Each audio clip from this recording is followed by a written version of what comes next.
Savirim karvavahe snavaditastu ma viddusavahe. Om Shanti Shanti Shanti.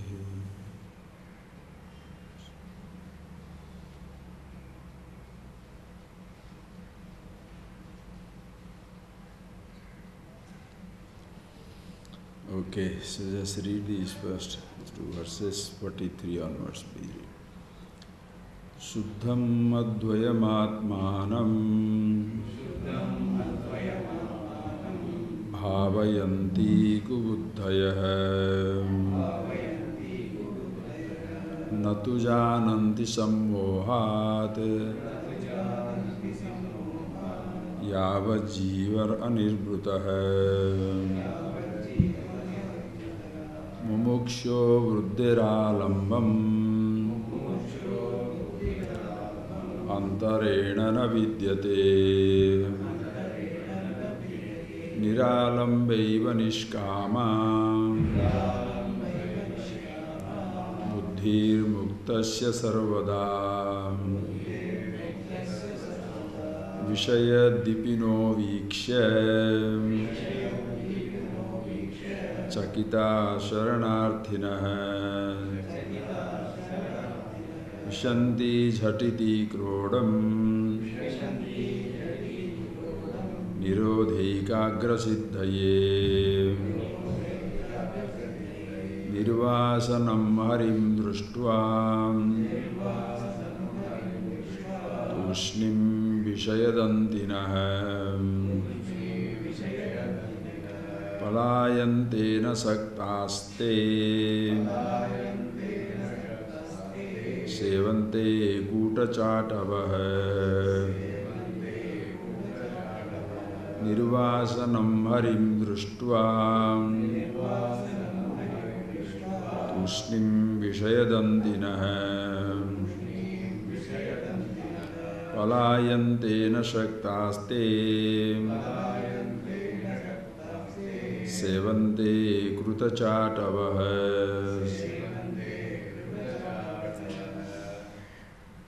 I hope, as we have been seeing, and these verses, all these verses in this chapter, they are just the ultimate. You cannot go beyond it, because these verses uncompromisingly, while revealing the truth of yourself as it is, make themselves redundant. It's like the teacher.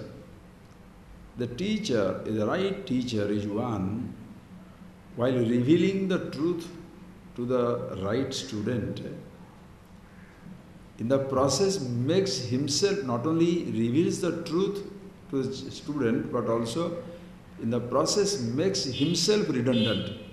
The teacher is not needed. That is the beauty.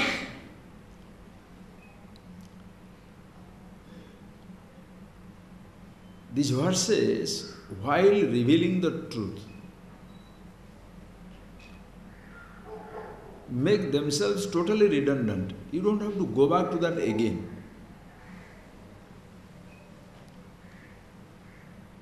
Think of it. And make it so uncompromisingly simple, unimaginably simple, that a person cannot believe that this knowledge, being with himself, is so simple and effortless. See the line, we have seen it yesterday, today little more, then get into verses. They are so, I don't know what to talk about it. I hope you are seeing it very clearly for yourself. Suddham advayamatmanam bhavayanti kubuddhaya natu jananti sammohat. Yavat jivam anirvrutaha. Kubuddhaya, yesterday we saw it, but today I am going to give it a little more because this is something most beautiful verse. That two words that are there. Kubuddhaya, the people who have lesser intellect, unprepared, immature, or the people who have the teachers, those who have no vision of themselves. Either of the way you can lose it out. If the person himself is immature, ignorant, doesn't have that sharpness of discrimination, as even he will lose out, so also, if the teacher is wrong, the teacher doesn't know what he is talking about, every student will lose out. If the student is wrong, only student will lose out. If the teacher is wrong, every student will lose out. And what is the method he talks about? What is the truth he reveals?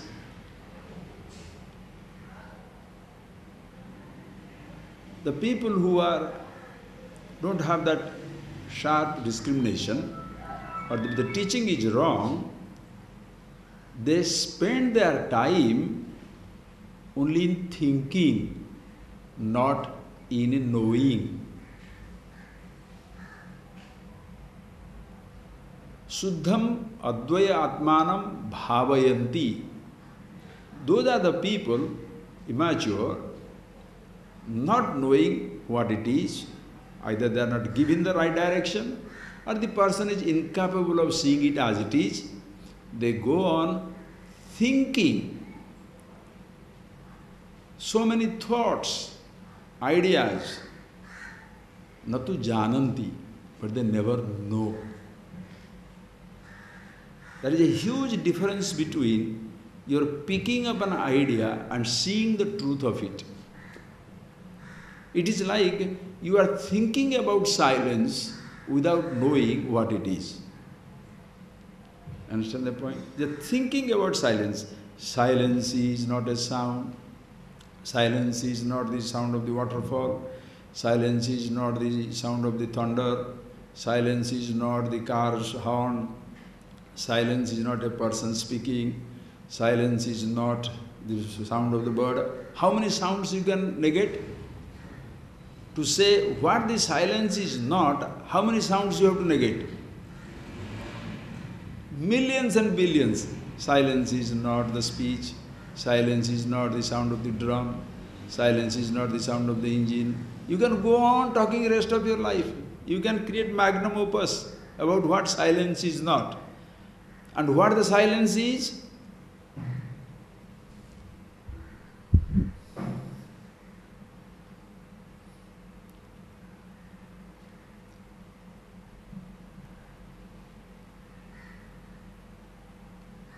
You can think about what all the silence is not, but you don't have to think about what the silence is. You don't have to think. You can go on speaking about what the silence is not. But to be the silence, what should you speak? Do you understand how beautiful this verse you should write down on your study table, in your room. Remember for life. What all this silence is not, I can go on speaking about it. But what the silence is,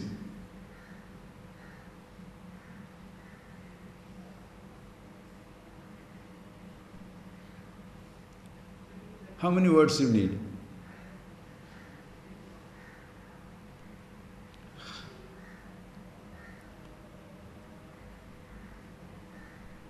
You can contemplate on what all the silence is not. You need words, names. To be the silence, what thoughts you need to contemplate?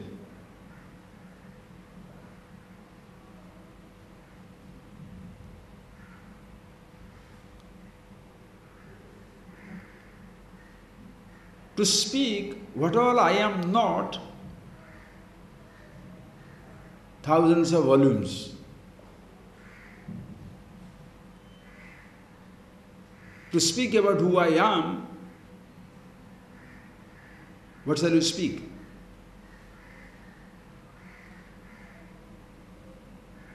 Consciousness is not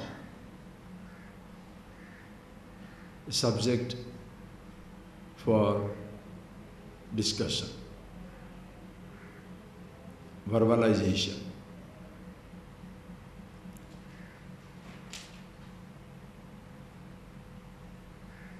You can think over what all I am not, but to be who you are, what thoughts you need. To be who you are, what thought or thoughts you need. Or what is that thought which can dismiss who you are? Either the presence of the thought nor the absence of the thought can create who you are.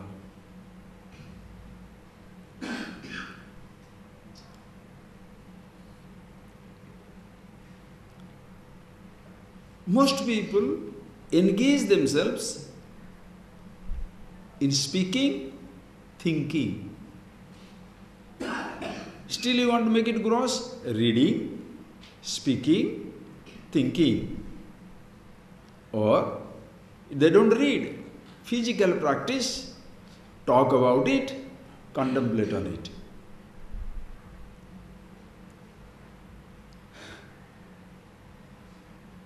To be yourself, na tu jananti. They never know themselves. Listen carefully. I'll explain it very, very clearly. It's not that I'm explaining less clearly until now. You understand? I mean, it is, just see, morning I was thinking, my God, because these ideas, they just, how beautiful. It releases you from the hold of every thought, hold of every word, description, practice, ideas, beliefs, systems of any kind. Oof. What a freedom. You don't have to hold on to anything, any word, any practice, any object, any thought, any idea, to be who you are. Nor you need to reject a name, practice, thought, idea to be who you are. How fantastic!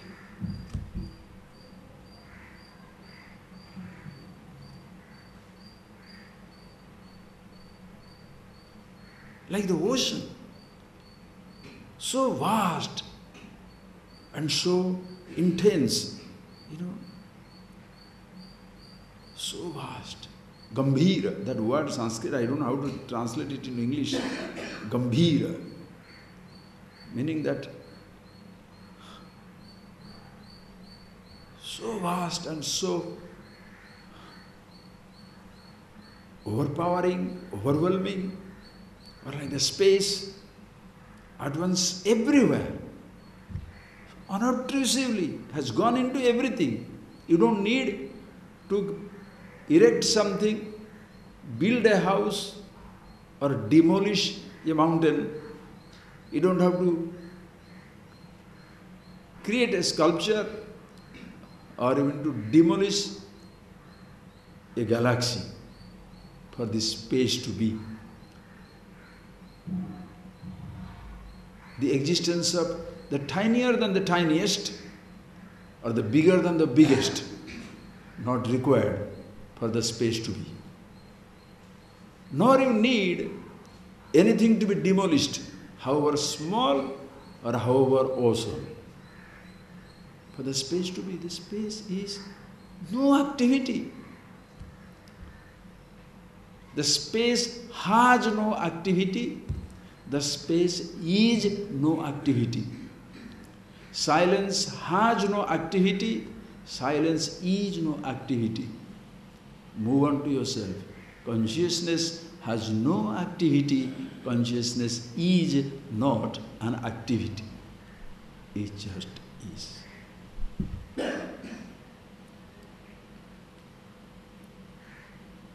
So the freedom that you find in yourself is something extraordinary, which nothing can snatch, nothing can dismiss.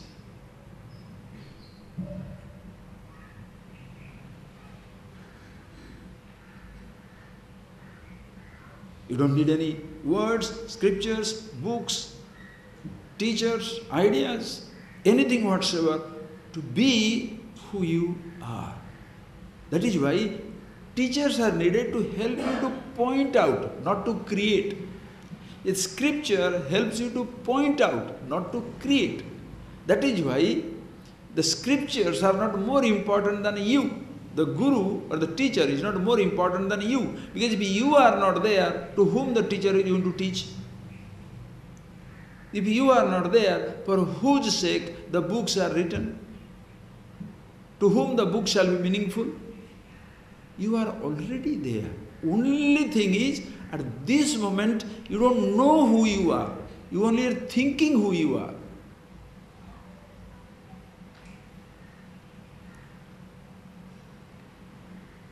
Bhavayanti, na jananti.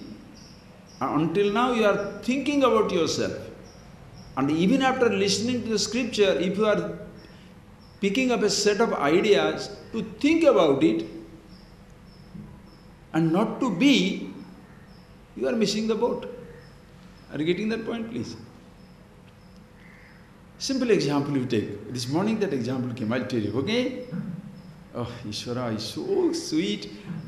If you don't understand, in case you don't, okay? Now please, listen to that. In case you don't,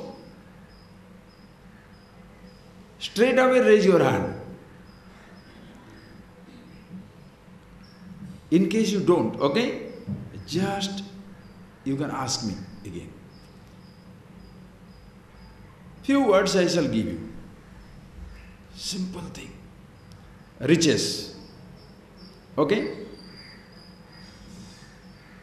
Think. Riches. Body. Eyes. Just take 3, 4. Just to start with. Too many I don't know. Riches. What is the meaning of the word riches? What is the meaning of the word riches? Diamonds, gold, house, car, horses, all these things. Riches. What is the meaning of the word body? Body. When you say body, what is the meaning of the word body? Right.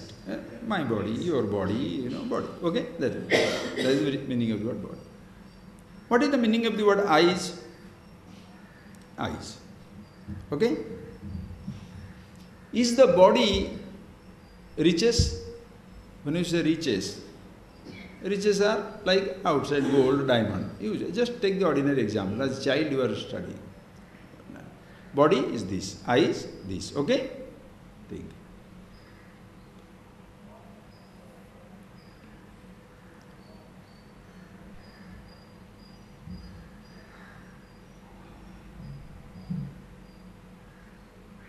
What is the meaning of the word I? Don't be a student of Vedanta now. You are the first class. You are in the first class, okay? Don't already know, I know. There are different words. Each word has a meaning, okay? When you say body, you are not referring to the eyes. When you are saying car, you are not referring to your body, right? When I say bring your car, will you come? You can say, yes, how can car come unless I don't? You can send your driver to. And I'm not, don't be stupid, just be simple. The car means, there's a vehicle.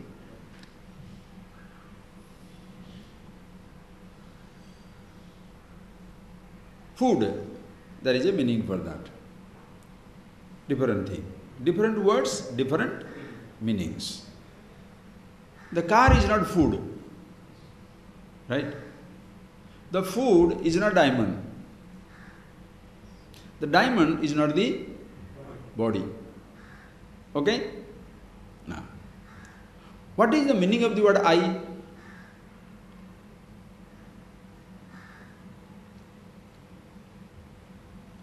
Just see the confusion. What is the meaning of the word I?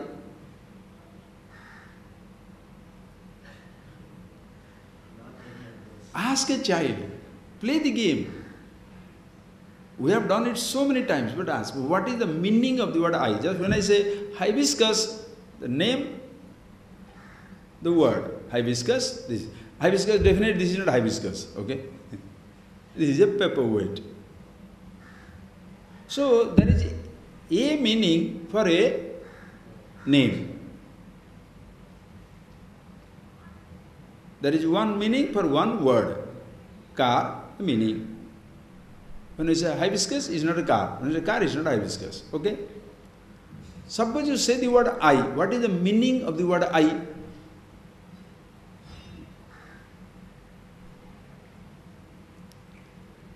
Just go to any person in the road and ask. What will say? I. Who are you? I. Yes. So what is the meaning of the word I? Body. Listen carefully. Body. The meaning of the word body is this.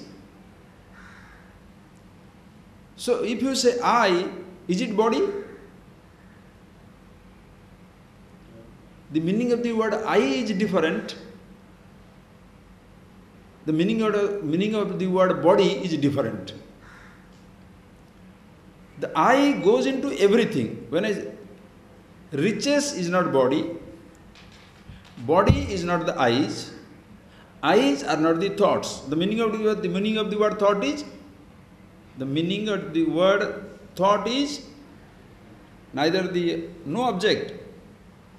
A thought is a picture, an impression of a perception. So it's a thought. Now, what is the meaning of the word I?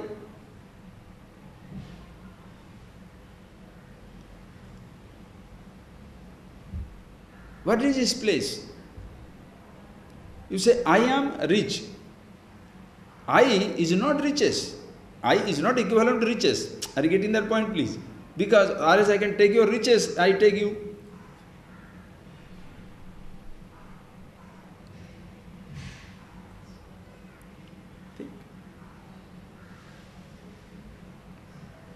Your riches are taken away, but you are there. So the meaning of the word I is not meaning of the word riches. The meaning of the word body is not meaning of the word I.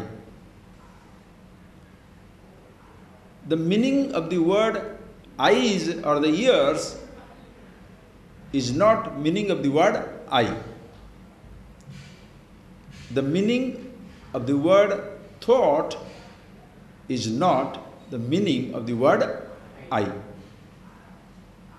The meaning of the word I is none of these things. Are you getting that point, please? The meaning of the word I is none of these things.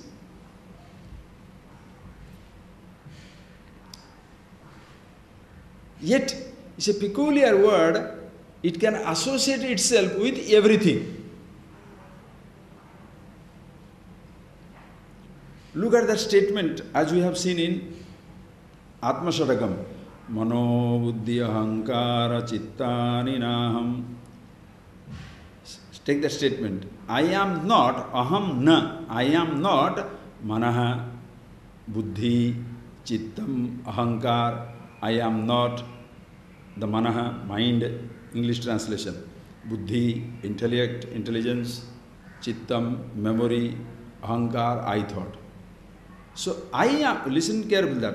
I am not, when you say that word, please grasp it. When you say, I am not mano, buddhi, chittam, ahankara, please listen. What it means is, The meaning of the word I is not meaning of the word manaha. The meaning of the word I is not meaning of the word buddhi. The meaning of the word I is not meaning of the word chittam. The meaning of the word I is not meaning of the word ahankara, the ego. The meaning of the word mind is different from meaning of the word I. The meaning of the word intellect is different from the meaning of the word I. The meaning of the word memory is different from meaning of the word I. The meaning of the word ahankar, ego, is different from meaning of the word I.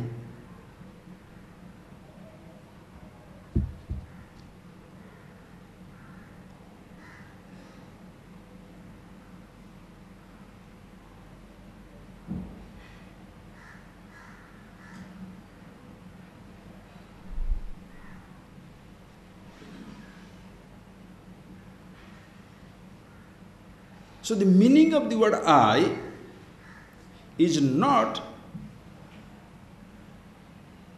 the meaning of the word mind, intellect, memory, ego thought. Or the meaning of the word I is not the body, the sense organs, the riches, the universe, or anything. Are you getting that point, please?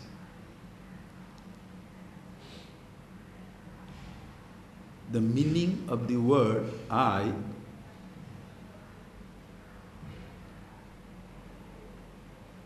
should you be that or think about it? Are you getting that point? Should you be, should we be the meaning of the word I? Or after that, I should go and think, I'm not the mind, I'm not the body. Who is doing that? No. Do you understand? Do you really understand? Do you see that? Should I be the meaning of the word I? Or should I think? Should I think? So, in my being, there is no thinking. Oh, do you understand? In your being, there is no thinking. You don't have to think to be. To be, you don't have to think.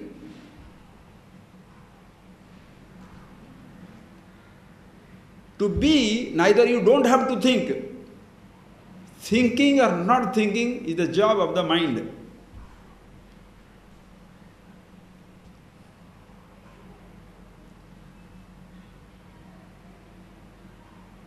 To be who you are, you don't have to be young, old, fat, lean, man or a woman,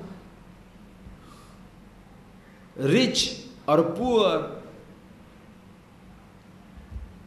artist or a painter, renunciate or indulgent, the king or the commoner.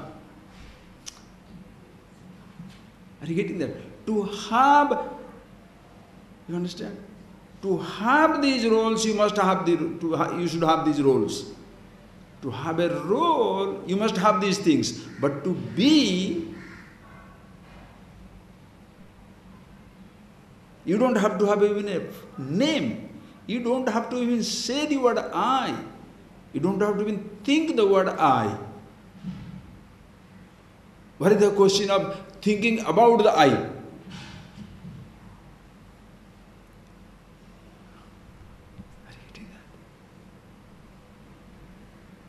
To be silent, to be the silence. What words must you speak? What thoughts you must have entertained?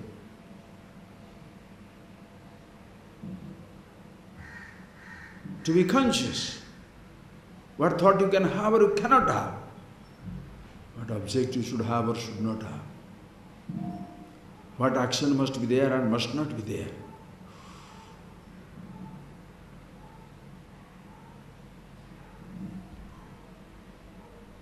That is why The teaching is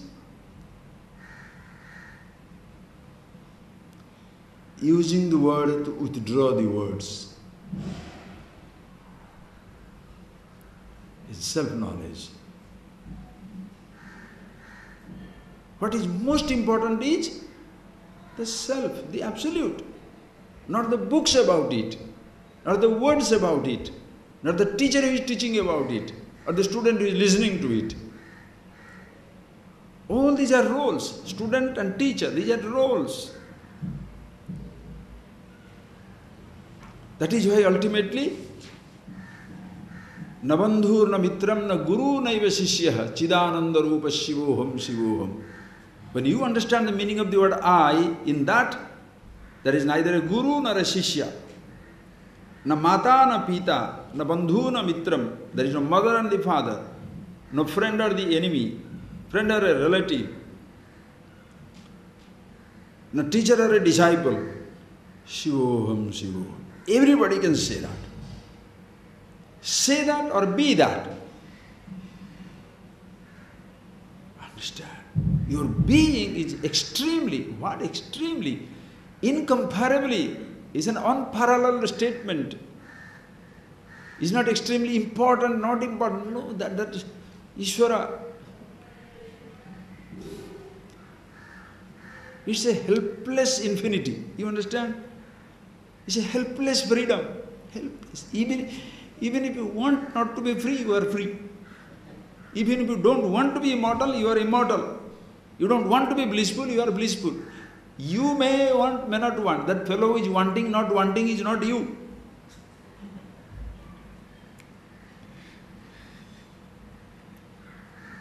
Who is thinking and afraid of thinking is not you.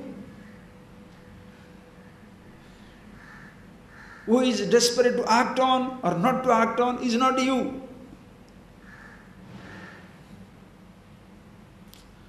Ishvara, you must see this.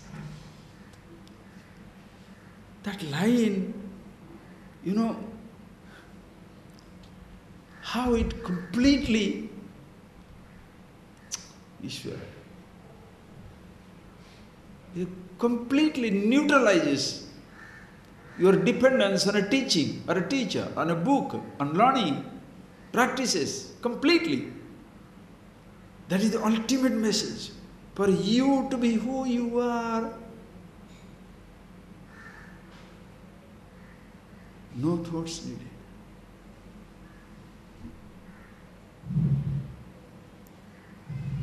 This is not the first class, okay? Remember, this is ASHTAVAKRA GITA, and after listening to a lot of things. Because in the beginning stages, you need these things, little bit of this and that. We need as them. But if you hold on to that, because such a noble pursuit of teaching and learning, such a noble pursuit of meditating, such a noble pursuit of contemplating on an idea, no, sir.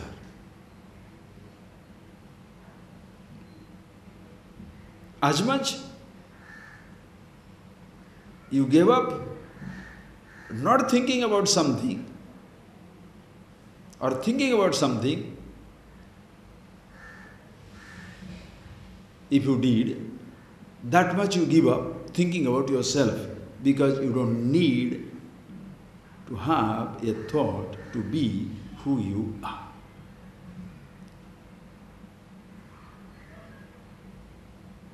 So when I say, I am not the mind, I am not the buddhi, I am not the memory, I am not the ahankar, what does it mean?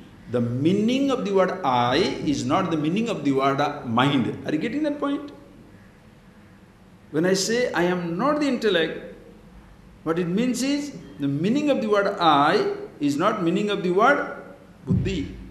When I say I am not riches, the meaning of the word riches is different from the meaning of the word I. When I say riches, it is diamond, gold, land, horses, cars. That is the meaning. How can the meaning of the word I be that? But in ignorance, what have we done? When I am rich, and how many people like that? Oh, you. And therefore arrogant. And how many people are so devastated, desperate? I am so poor.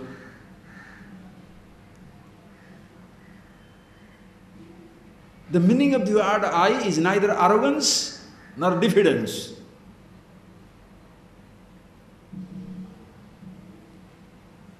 It's neither poverty nor prosperity.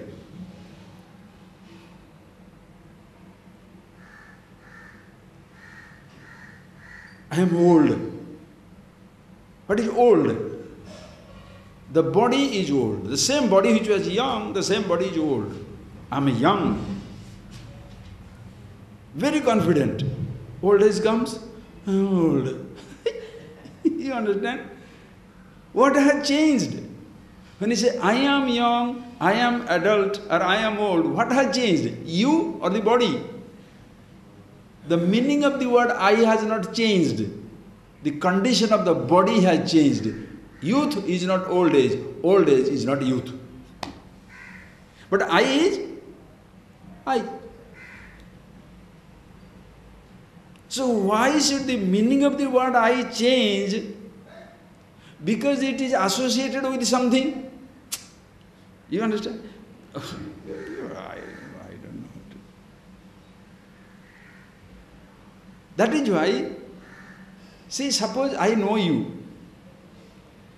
I know you. I know you as a person. You are a child. I said, I know you. You are young. I say, know you. You are old. I said, I know you. Listen carefully. Suppose the body becomes old and I say, I don't know this fellow.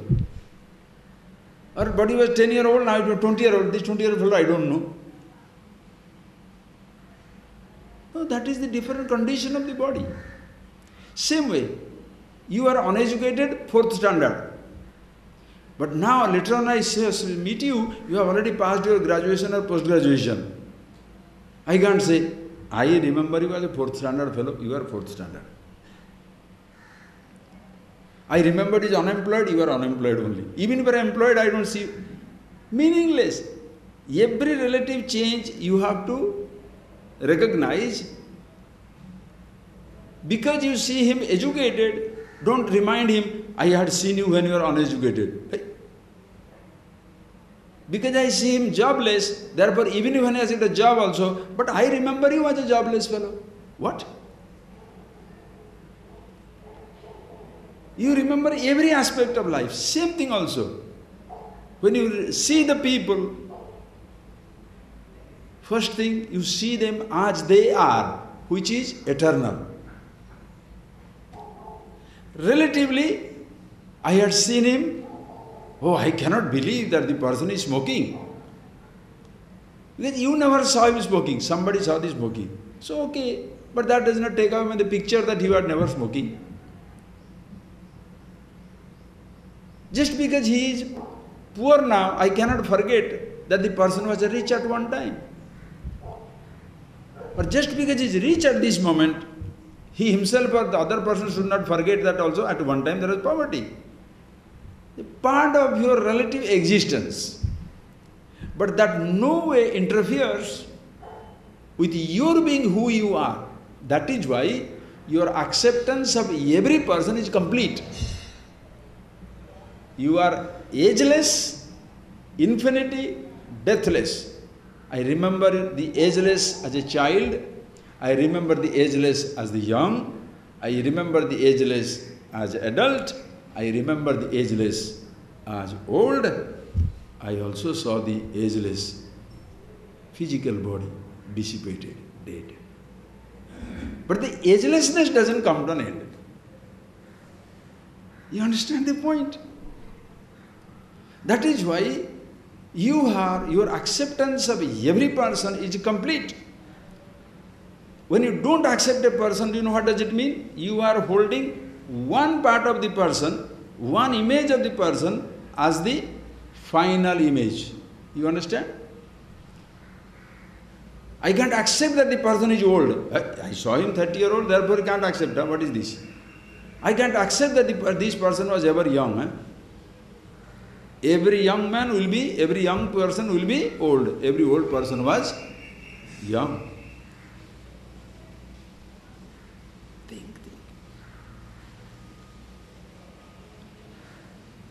As they say, every saint has a past, every sinner has a future. Meaning, every ignorant has the future to be wise. Every wise person was ignorant. So which aspect of the person you should accept? All aspects of the person. Please appreciate. It becomes so beautiful. And this total acceptance of anybody shall come only when there is a total acceptance of yourself as you are. Jananti, those who know themselves. The meaning of the word I is not the meaning of any other word. The meaning of the word I, the subject, consciousness.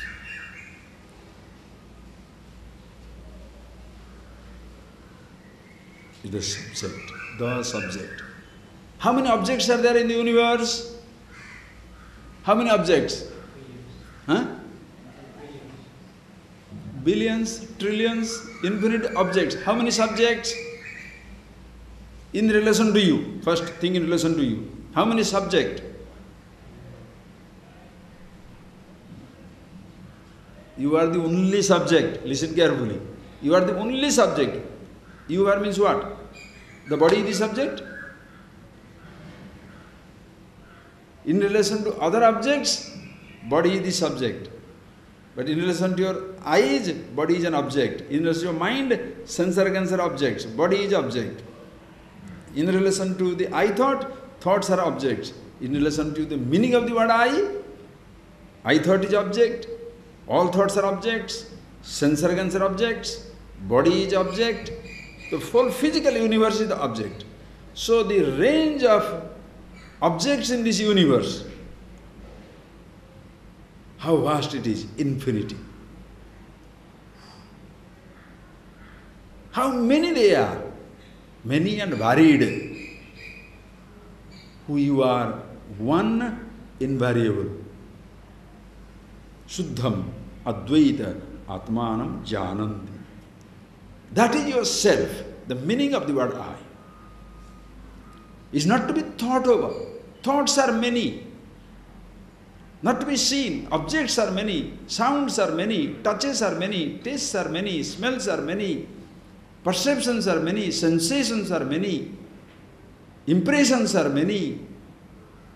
I thought is a headless chicken running from this place to that place, this thought to that thought, every object, poor thing is tired. That is the one which alternates between indulgence and austerity,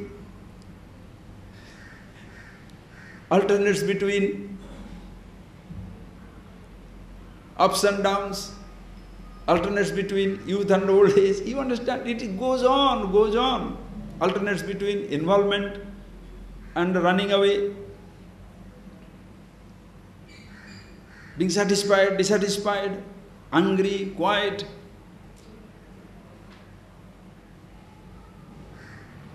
If this word I, the ahankar, this I, goes on living that life, is a never-ending misery. That is why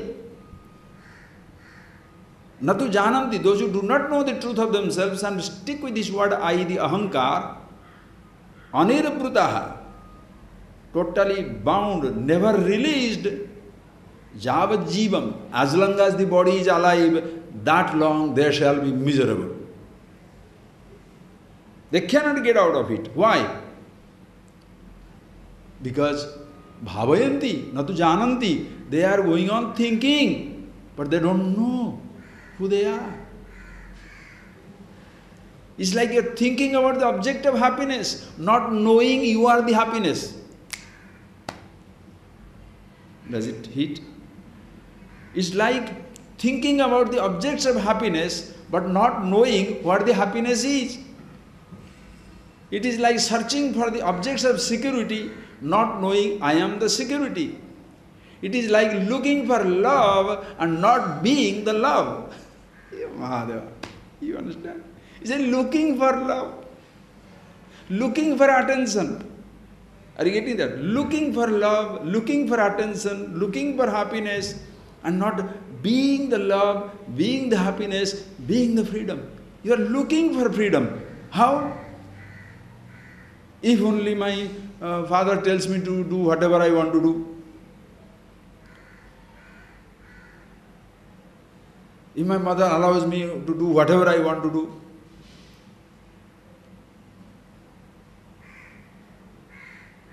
Think of it.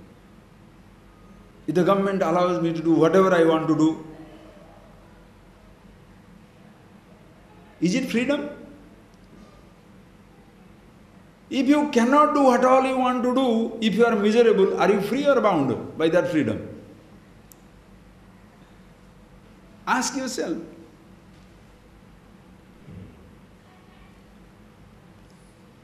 I should be free to smoke. Why should somebody tell him anything? But if you can't stop doing it, what type of freedom is that? The freedom means to be able to do as well as not to do. Freedom means not, I should only do, that is permissiveness, that is not freedom. Permissiveness means what? I should be able only to do. But if you tell me not to do, that is pain. That is not freedom. You are bound by your so-called freedom. I should be able to speak, talk. Even if somebody is bored, even if somebody doesn't want to listen, I must be speaking. You are a compulsive speaker, compulsive talker. Freedom is to speak, choose not to speak. You are not allowed to talk. Thank you. If I am desperate to talk, if I am not allowed to talk, I will feel tortured and tormented. But suppose I enjoy not talking, what do you do? You are not supposed to come to this room. I don't want to go to that room. You can't eat this food. I don't like that food.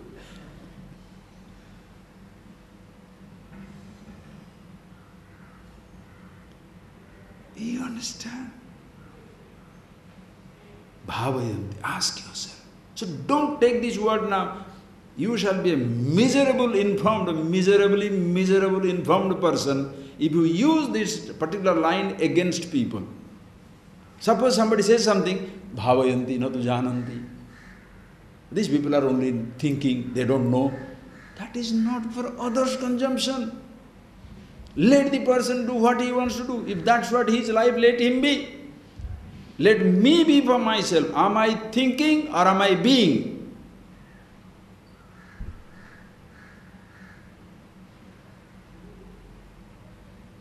Why should I think about what the other person is doing or not doing? Why should you worry? Listen carefully.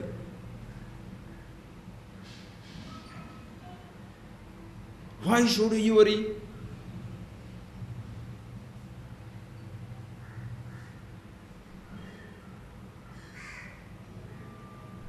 Whether the other person is honest or not honest,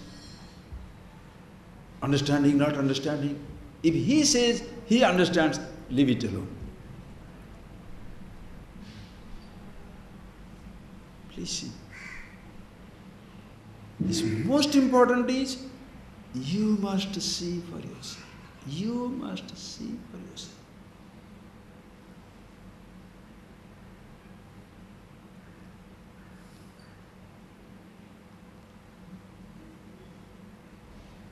You don't take pleasure in challenging people. You take pleasure in being yourself, and you also take pleasure in being challenged. Why? That tests out your strength. Because even if the other person challenges, you don't feel challenged, because I am who I am.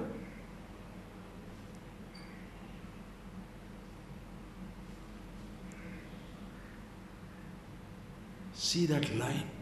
The meaning of the word I is not meaning of the word mind, intelligence, memory, I thought, body, creation, anything for that matter. And that meaning of the word I, whatever it is, if you call it consciousness, awareness, now many words are meaning. So that being the source of happiness, that is the source of love, that is the source of freedom, that is the source of immortality. So call it happiness, call it love, call it immortality. Ajo nitya saswatoyam purana. Ajaha, it is unborn, nitya, immortal, saswata, ever existing, purana, pura eva nava, existing in the unseen time, is the freshest of the freshest. Satyam jnanam anantam brahma, it is satyam, it is jnanam, it is anantam, it is brahman, it is anandam, sachidanandan, turiya, name it. What names? All these names. These names, understand carefully. This is so beautiful. So how many names you have? Like Sahasranama, Vishnu Sahasranama, 1,000 names of Vishnu, 1,000 names of Shiva, 1,000 names of Mother, Lalitambiga. Thousands of names. How many names you have got? Like that, thousands of names, infinite names. Because all those names,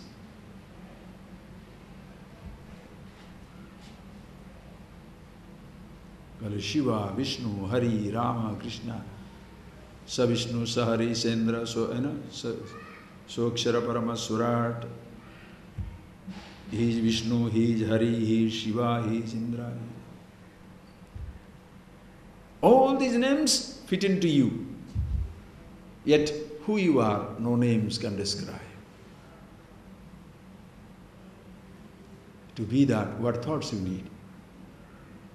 And to be that, what thoughts you should dismiss? What thought you should invoke? Therefore, if somebody else is thinking, don't dismiss him, let him do.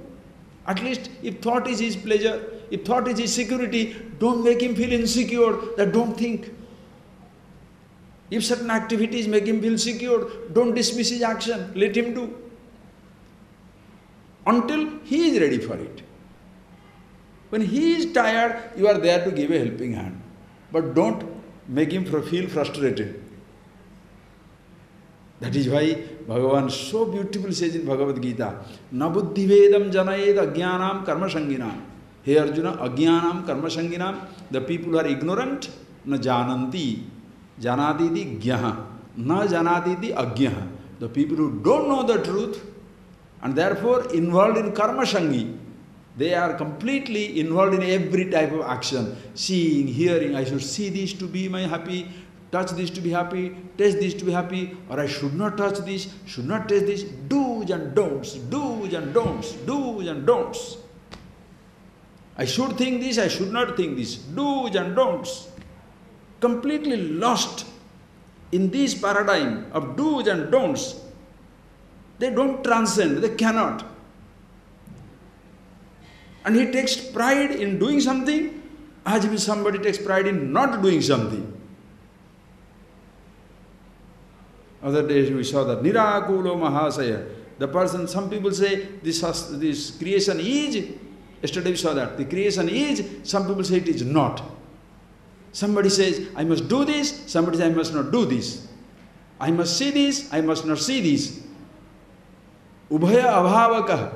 Rare is that individual who goes beyond the do's and don'ts. Seeing, not seeing, touching, not touching, thinking, not thinking, living, not living. Nothing is a problem. Everything is a blessing. Absolute freedom. Nobody can give it to you.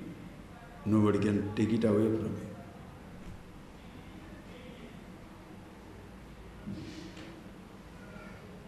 Simple things are simple thing. Can you create, listen, can you create the meaning of the word mountain? Can you create the meaning of the word mountain? Already there, we gave a name. Can you create the meaning of the word Ganges river? Can you create the meaning of the word Himalayas?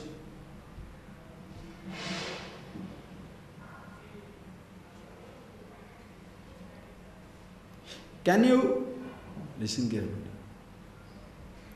can you create the meaning of the word sun, moon, star, earth? Can you create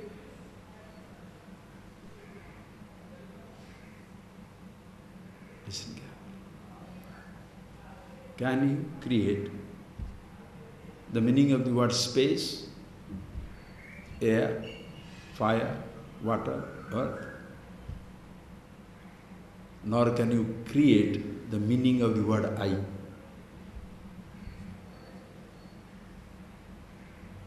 cannot create, it's already there. What is created in time is body. Your body you cannot create, your parents create. How do they create? Possibilities in the universe. Are you getting that? Possibility there in the universe. Therefore the parents create. You didn't create your body, did you? Listen carefully. You didn't create your body. You didn't create your eyes. Nor you created the possibility of perception. The eye is seeing, ears hearing. Neither you created the sounds and touches and tastes and smells. Neither you created the possibility of thoughts.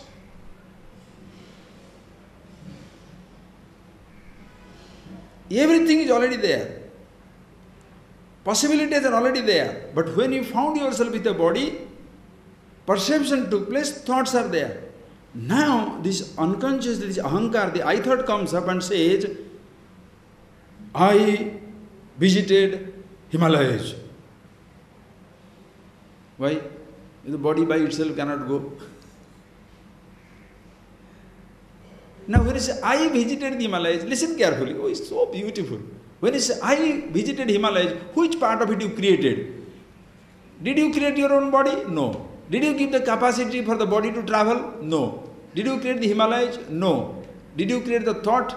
No. Thought somebody has given. What did you create there? You willed.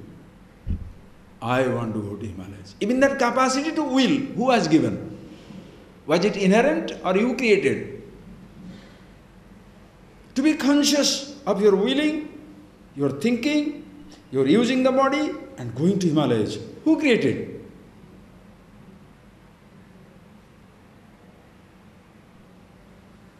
Understand? If you see that, you can see how you are a beautiful little wave in the macrocosmic ocean of an universe. Nothing to say mine or nothing to say not mine. Everything is beautiful.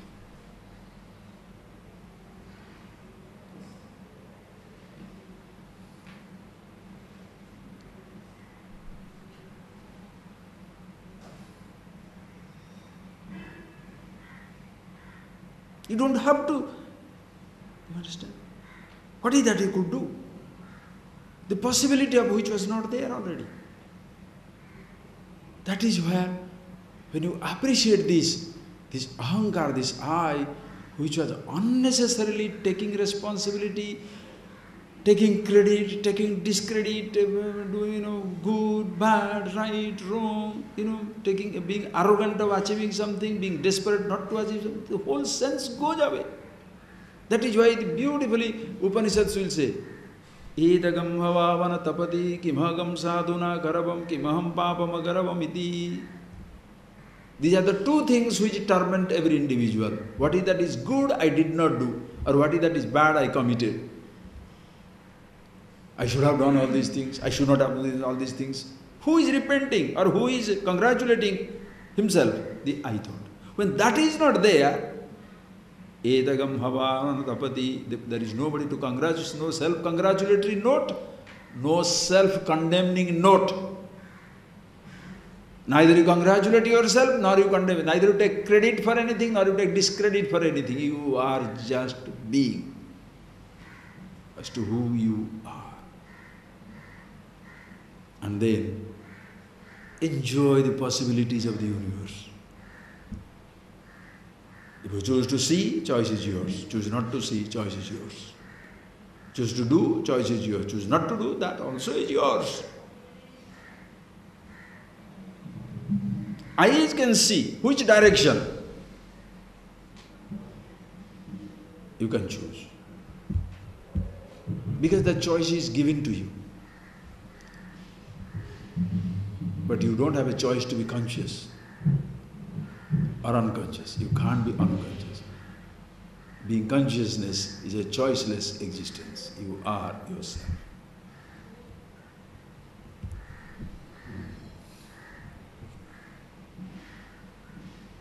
Understand?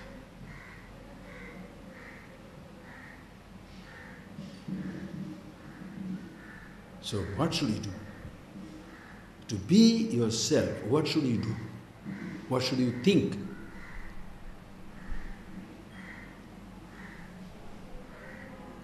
Thinking also is a job, doing. Why are you not coming, go for a walk? No, busy. Busy doing what? Thinking, worrying. There's no freedom. Not that therefore, if somebody can come to beach, I'm going to beach. Why? I want to show I'm not busy. No. I am so happy with myself, I don't have to go. I'm so happy with myself, I can go everywhere. You understand? The freedom can drive you crazy. Enormous freedom. I'm so happy with myself, why should I go anywhere? I'm so happy with myself, why can't I go anywhere? I'm so happy with myself, I don't want to listen to all this stuff. I'm so happy with myself, come on, bring all things we shall listen. Because that doesn't take away your happiness, you are being who you are. That is why there is no self-condemnation, no self-congratulatory note. Nor there is condemning others, witch hunting, putting people on stake. Nor there is unnecessarily adulating, congratulating somebody as though he is the only person in this universe. There is no such thing. Understand?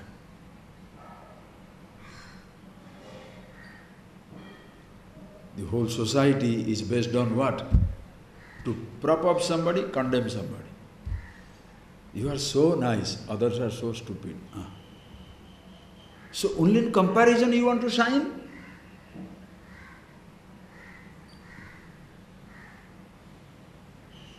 That is why when give these titles, all these different, trying to recognize somebody, after some time it becomes totally vicious. Because whoever is giving the title, now it depends upon his mood. Nobel Prizes, political rewards. A particular country, if they don't follow your type of thinking, those fellows should not be given. You know that. I don't want to talk about this. Coming from profound to profane.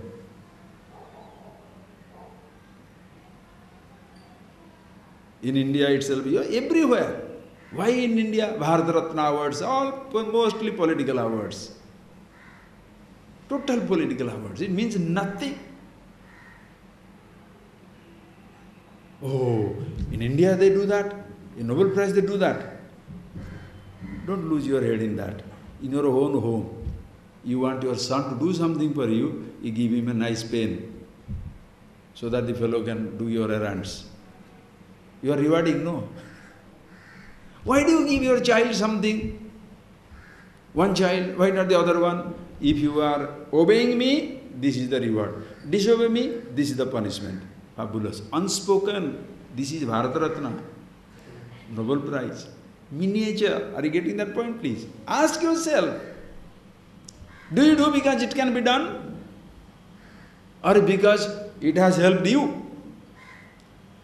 That type of altruistic, that type of absolutely unmotivating, and unmotivating means non-motivated, where there is no motive behind anything. That type of recognition will be possible only when you are supremely secured, happy, contented with yourself, who you are. Thereafter you shall help anybody, even if the enemy is hungry, eat it, give him food. Why? Because the fellow is hungry.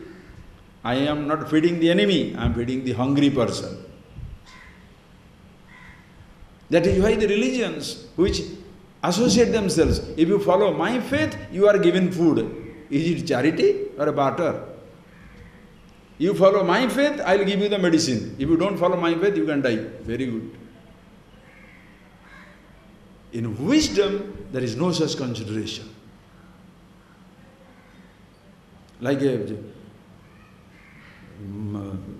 itinerant monk, sadhu was walking about, and when he reached a particular place, he was very thirsty, and he asked for water. And there were village ladies, they were drawing water from the pond, from the well. He said, please give me. And this lady put the glass there and said, please drink. She said, I want, because this man doesn't carry anything. He said, please pour it in my hand. So she was reluctant, and she said, how can I give you? I am untouchable. He said, I asked you for water. I did not ask you for your touchability or untouchability, your caste. I want water from you, not what caste you belong.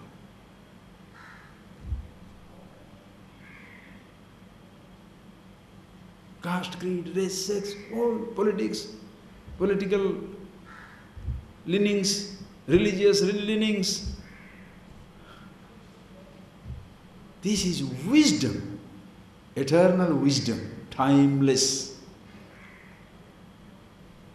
undivided, indivisible, incomparable existence. Who you are, who I am, one and the same. Therefore, full acceptance. Those who bhavayanti, those who think about it, certain thoughts are taboo, certain thoughts are not taboo. Those who are doing practice to get it, certain practices are taboo, certain practices are not taboo. Are you getting that point, please? The practices will have their limits. Words will have limits. Speeches will have limits. Thoughts will have limits. Taboo and no taboo. In your being, you want absolute freedom? Yes, be the self.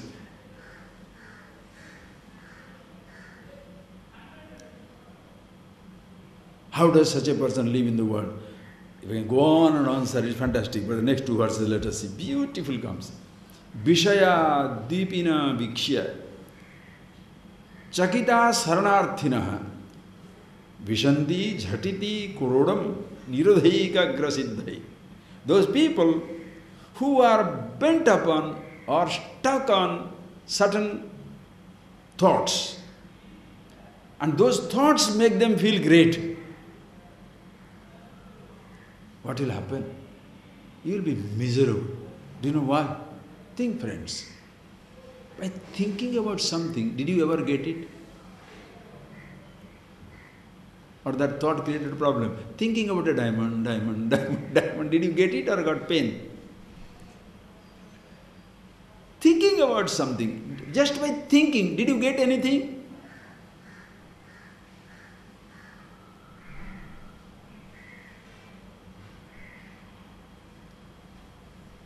Listen carefully. Just by thinking, did you get anything? That's why they say no. If desires to be horses, beggars are to ride it. So all thoughts, no action, useless fellows. Okay. Oh, Swami, that is why we must act. By acting something, you shall get an object. Can you get happiness?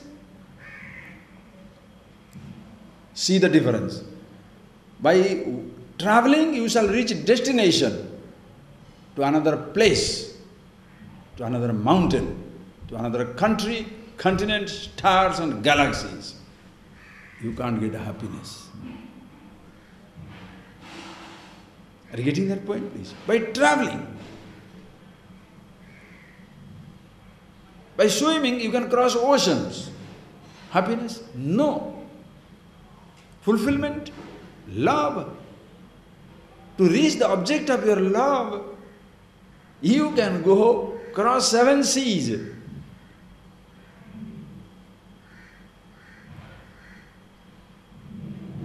But you don't get love. That is why how many people are disappointed in love. There is a celebrated story about in India, Mangala. It's a very celebrated story. That he was a very learned person. And he was totally stuck on his woman, to whom he loved. So this woman has one time gone back to her own house. They say he was with some other woman. It doesn't matter his wife or any, just a woman. Anyway, just think of it. So he could not stay without her. It's a heavy, in a dark, rainy night. He braves it all, leaves his house, goes there. And crosses the river, reaches that lady's house, woman's house. Knock, knock, knock, in the middle of the night. The woman opens the door. He said, "What? You are here. How did you do that?" He said, "You are so kind. You organized everything for me to come over here." He said, "I organized everything for you to come? I am ashamed that you are so stuck on me." Listen carefully, he has gone for love and see what he got. He said, "How do you say that I have organized everything for you? It's such a rainy night, thunder, lightning, dark night. How did you manage to come?" He said, "I ran from my home to the riverside and you had kept a boat. I went on that boat, I came to this side. Then when I come to your house, you had left a rope hanging. I caught that rope, came up to your roof." He said, "What rope? Where is?" They go take the light and go there. There is a python. There is, "What is the boat?" They go there, it's a dead body. He is so totally lost, obsessed, overwhelmed. Rain didn't matter, darkness did not matter. That's a dead body. He thinks a boat comes. Python, he thinks as a rope comes. He has reached the object of her love, object of his love, but the lover spurns him. He says, "How can you be such an obsessed person? I'm ashamed of you. The amount of dedication, the amount of obsession you have towards me, if you have that little of that obsession to God, you will see God." That man saw the light of the day. That moment he removed both of his eyes. Because I see something, then only I will be in trouble. And he goes. The story goes after that. He moves, he became a great, itinerant monk and all that. Ultimately sees Krishna, Krishna, Krishna. And that is how the story goes for him.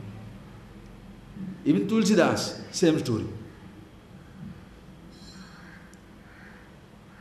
You go for the object of your love. You can cross 7 seas, but you shall not find love.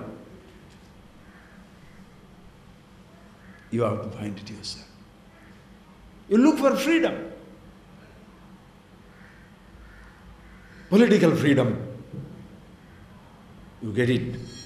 Colonization over. Kings are removed. Politically free. Democracy. Politically free. Financially not free, so start working. Rich, financially free, that mobility is there. Social free, why? Oh, the social stigma, social restrictions, no, I can do whatever I want to do. So father, mother, brother, it doesn't matter, each one shall do his own thing. Then you see, then there is a religious yoke, religious load, burden. I don't believe in this religion, so you want religious freedom. I can believe it, I need not believe it, I can accept it, I can reject it. You get political freedom, social freedom, financial freedom, religious freedom. yet you are not free. Why? Bound by your own ignorance. The person still doesn't feel free because he doesn't know anything about himself. Are you getting that point, please? So for your so-called freedom, you can do anything you like, but until you find the freedom in yourself, objective happiness, you can go on working anything as you like.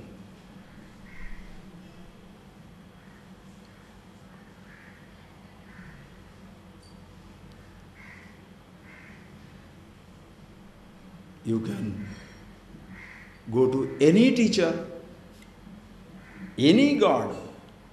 This book it had come earlier, no? Haro yadi upadeshtate hari kamalajo piva tathapi natava swastham sarvam vismarantarute. Searching for freedom, you go to Vishnu, the God himself, the creator, the sustainer, the Brahma, the creator, Vishnu, the sustainer, Shiva, the annihilator, to go to them, or go to a teacher who is like that. Tathabhina tava swastham. Still you shall not find freedom, sarvam vismaranadrute, until you forget the teacher and the taught and the teaching. Meaning, until you be yourself. So no action. Oh, it's so difficult to forget. Imagine, what is it? So I have to searching for love, affection, attention, happiness, fulfillment, freedom.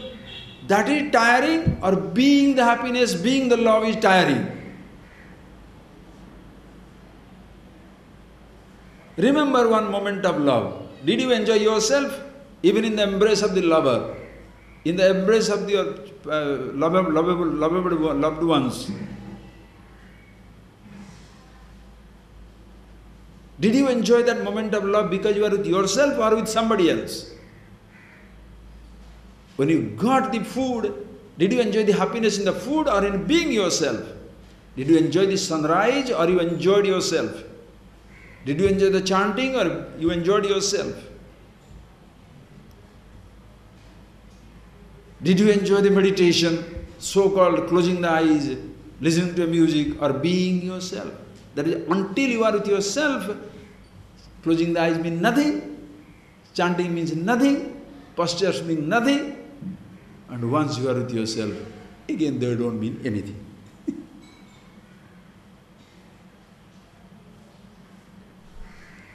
See, such people, how they are they? How do they live in the world? Beautiful. Vishaya dipino vikshya chakita saranarthina vishanti jhatiti krodam nirodha ekagra siddhaye. The people who are busy thinking about it, only certain thoughts are acting in a particular way, they have divided the universe, compartmentalized the creation, holy, unholy, good, bad, right, wrong, moral, immoral, vice, virtue. As a result, what will happen? There shall be fear of not doing this or doing this. There shall be fear of not thinking this or thinking this. So what will happen? Vishaya dvipina vikshya chakita saranarthina. See the language. These people who are saranarthina, taking sharana, taking refuge in a thought, equating thought as meditation, equating a posture as meditation, equating an action as enlightenment or freedom, equating an action with love, equating an action with enlightenment, a perception with enlightenment, perception with happiness. Understand? Those saranarthina, chakita, they are surprised, they are frightened. Vishaya dipina vikshya, seeing the elephant. Vishaya dipina. Vishaya means sense object. The sense objects shall appear like mighty elephants before them. Why? Because they are afraid of sense object. Why they are afraid of sense object? Because that is going to loot my meditation. That is going to disturb my being myself. That is going to destroy my happiness, my contentment. So they are afraid. If I say, silence is my goal, but silence is not me, then every sound will be frightening. Are you getting that? If fulfillment is my goal, but fulfillment is not me, then every action that I have to do will be frightening.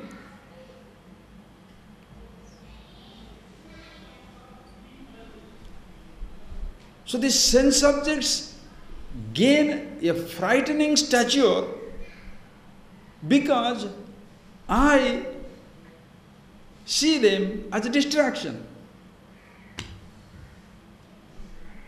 Any practice, any object, a man or woman, a belief system, a thought of any kind, please listen, friends. The moment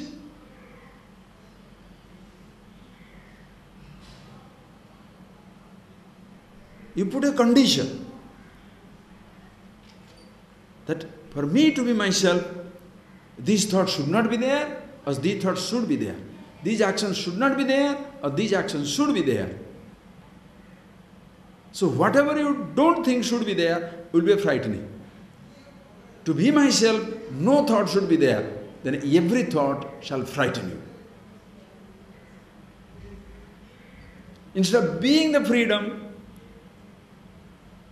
you want to say, I am free, when there is no thought. It's not, I am freedom. It's not, I am the happiness. I want to be happy. And I shall be happy when the thoughts are not there. So you are waiting for thoughts not to be there and waiting for the present thought to go away. Your life ends up in misery because it is waiting, waiting, waiting, never being. You are waiting, but you are not being. Oh. Hey, do you understand that point so beautiful? Are you waiting in a bus stop or being? If you wait for a bus, you will be miserable. If you just be, let the bus come. That's simple. Are you waiting for a friend or just being? Simple. Are you waiting for the windfall or just being? If you are waiting for a windfall, only if this type of money comes, then I will be happy. You will be miserable. Any type of waiting shall make you miserable. Any type of being. You understand how this knowledge works every moment of life? I am not waiting to be happy. I am not waiting for somebody. I am not waiting for a sound or a sight or a touch or a smell. I am just being. Waiting is a job. Being is not.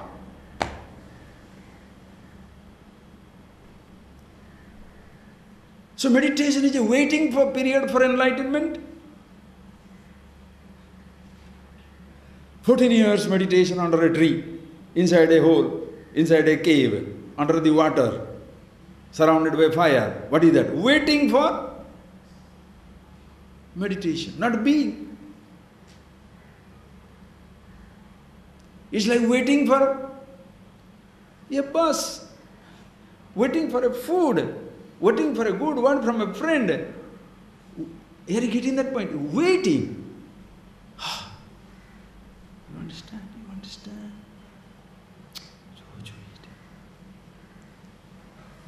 Waiting to be enlightened. Ishvara. So a teacher tells you, the teacher who makes it conditional, scriptures makes conditional, after death. What a waiting. Only when you forget this, only when you don't do this, or only when you do this, only you can stand on your head for 20 hours, you can drink water through your nose, then only you shall be enlightened. Waiting, so everybody makes you wait.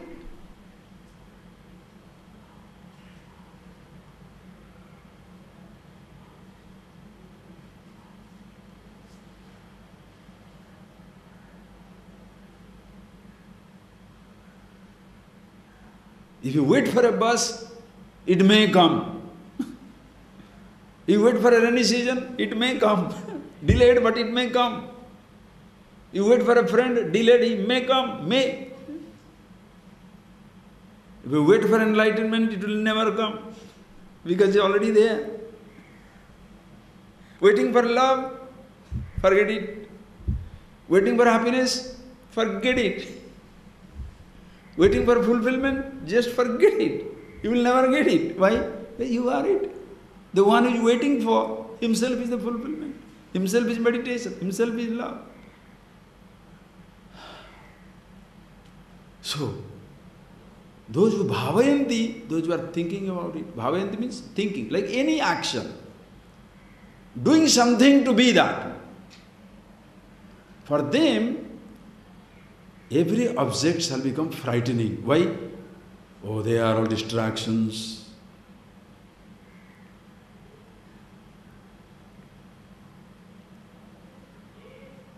Everybody is a distraction. Food is a distraction. Kamini, Kanchana, like that is nonsense. How you destroy people?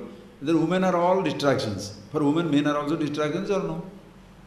So, the whole humanity is a distraction. Men are distractions for women, women are distractions for men. Food is distraction, sound is a distraction, sight is a distraction. Are they all distractions or they are objects? Why something is a distraction? Because you have an attraction, therefore something is a distraction. If you are with yourself, it is neither a distraction nor an attraction. If I don't want something, is it a denial or indulgence? This flower I don't want. So its presence here is an indulgence or a denial? Its presence here, is it an indulgence? Absence here, is it denial? I don't know the flower. I don't want the flower. So if you bring it in, is it indulgence? For whom is indulgence? One who wants this flower and he sees this flower here, the Swami is very, see, having all the flowers, indulgence. If you want the flower, it is not there, not even a flower there. But the person who doesn't want the flower, for him it is indulgence or denial.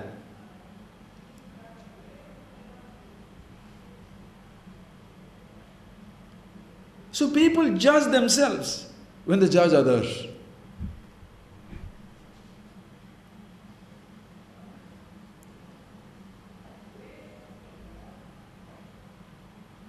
Understand? Think for yourself.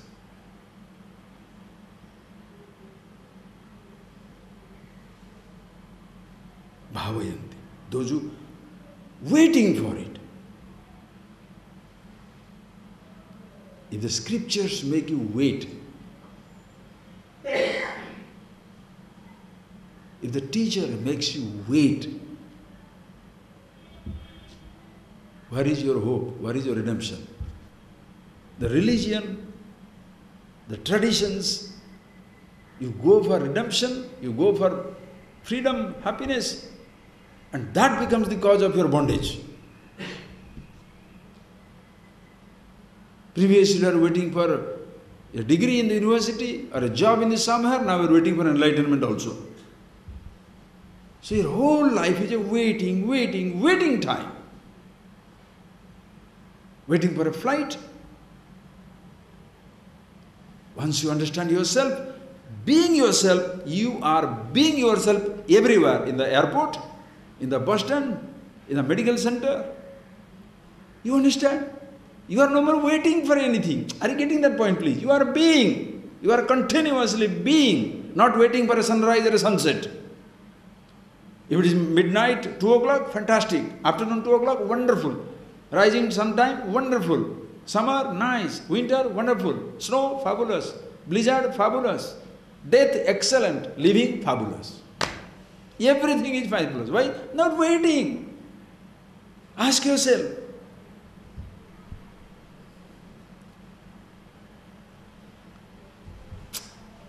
So, this Vishaya, the sense objects, gain a notorious, frightening proportion because somebody has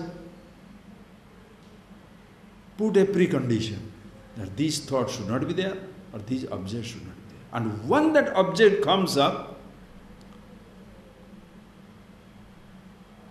Vishanti, Jhatiti, Krodam, they go into a cave, they go into isolation. Nirodha Ekagra Siddhai, in order to control and get the one-pointedness, so that these things should not disturb me.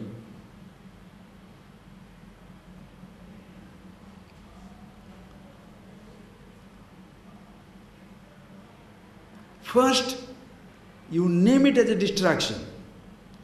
Then you become frightened. Now, in order to get out of your fright of the object, you isolate yourself in some cave.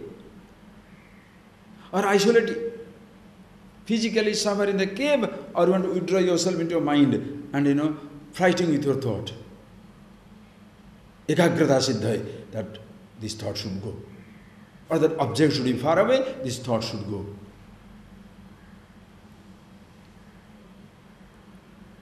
Yes, if you do that, sensation, perception being what it is, after some time, out of sight, maybe out of mind. And also thoughts being fragile, after some time they go away. What does not go away is your waiting.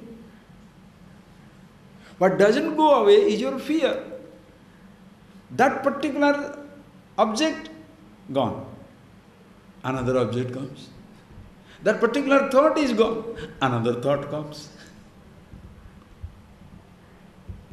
That particular situation is over. Another situation comes. You are in trouble. Why? Because you have restricted yourself. In the name of freedom, you are restricting yourself. In the name of happiness, you are denying the object or going for an object. In the name of meditation, you are holding on to a thought or removing a thought. That is why. Mumukshur buddhi alambanam antarena na vidyate. The last verse.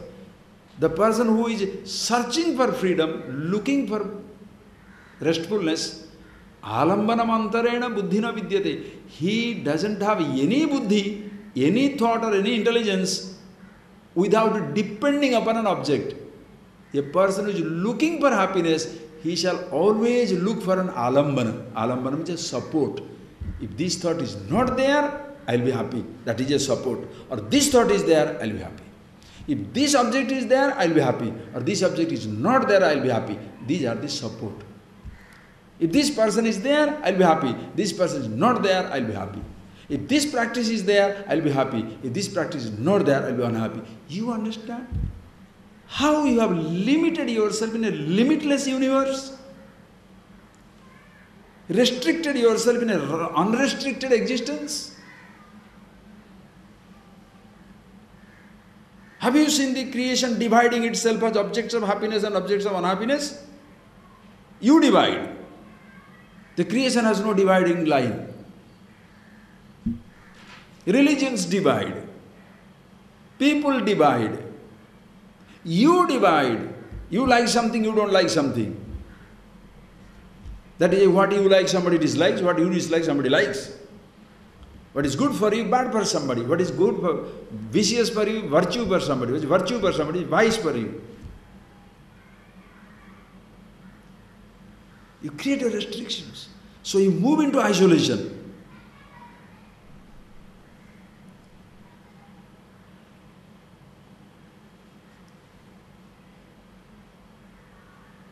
That means what? You become a total misfit in the society of the world, humanity. You are a misfit everywhere, afraid. That does not mean people who live in the world are all fit. No, they are afraid to go into isolation. Somebody is afraid to go into isolation, somebody is afraid to be in the crowd. Who is better? Both are fools. You are as happy in isolation that happy in the crowd. As happy with the object, that happy without the object. As happy with a practice, with a thought, that happy without a practice, without a thought. There is no waiting for you. Ask yourself, are you still waiting for enlightenment? Waiting for happiness? Waiting for fulfillment? Wow!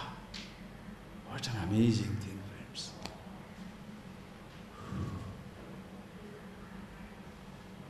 Waiting for enlightenment can be as tormenting as the waiting for a bus, waiting for a vegetable. Don't see that, people think the politicians who are taking a $500 million only are very corrupt. You are 50 rupees you are stealing, you are corrupt. But some people think financial indiscretions are less, are not indiscretions. Only if you look at a man or a woman, it's indiscretion. Or only if you don't eat this food or eat that food, that's indiscretion. Oh, you are a vegetarian. Or you are a non-vegetarian. Useless fellow. But that man is stealing money, no problem. Cheating everybody, no problem. Angry with everybody, no problem. Angry with himself, cheating himself, frustrated with himself, no problem. How pathetic.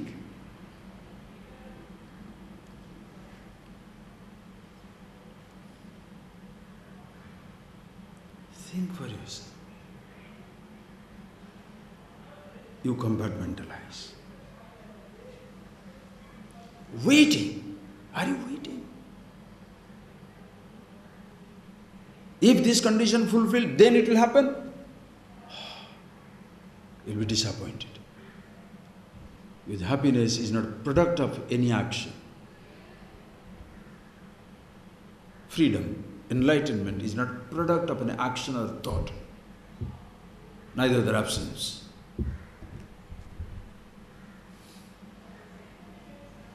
Who you are is who you are. You picked up a role in life. You did not pick up yourself. Ahankar is picked up. In time. Aham, the meaning of the word I, always there.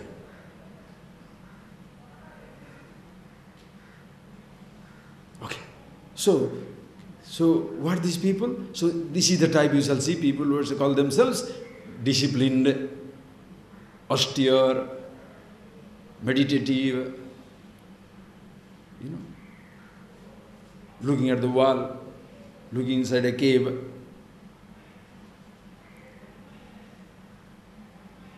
Understand?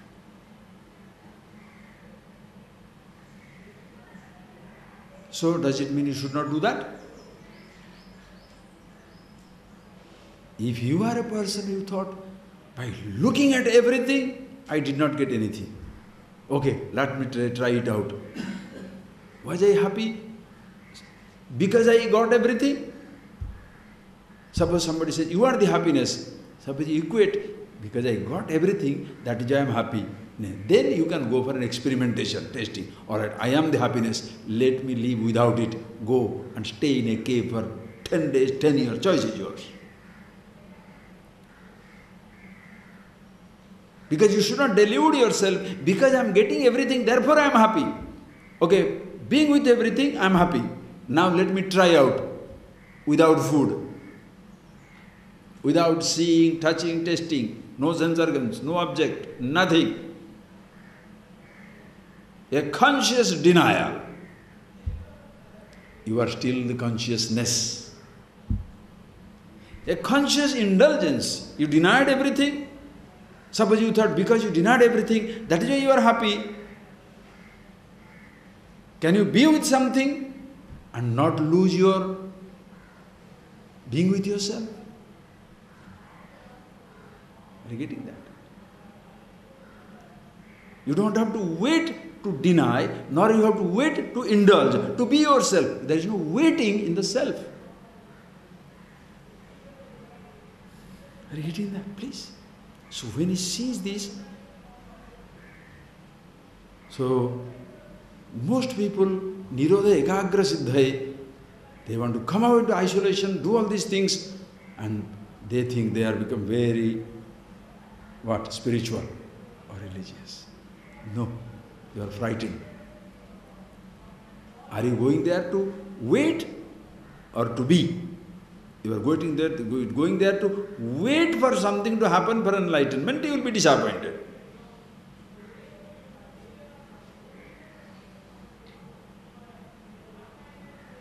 Or if you are thinking, why this denial? These elephants, these sense pleasures, I don't care. I will go and enjoy everything. But while enjoying, if you are looking for happiness in that enjoyment, again you will be disappointed.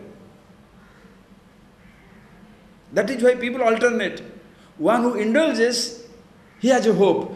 Maybe I should deny everything. So he denies everything.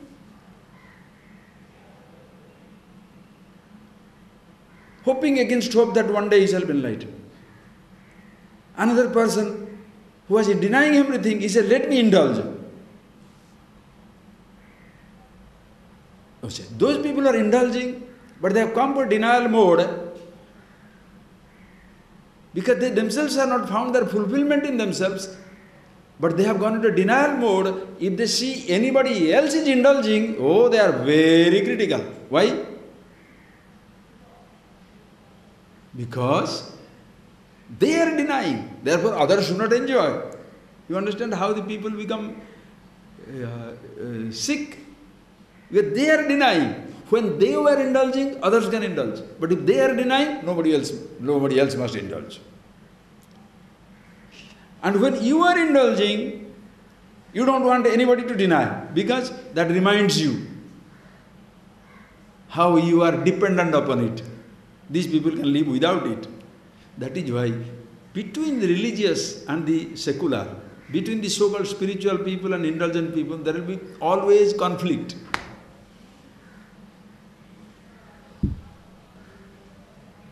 And it will be not only interpersonal conflict, but also intra. Because sometimes you are in indulgent mode, sometimes you are in a denial mode.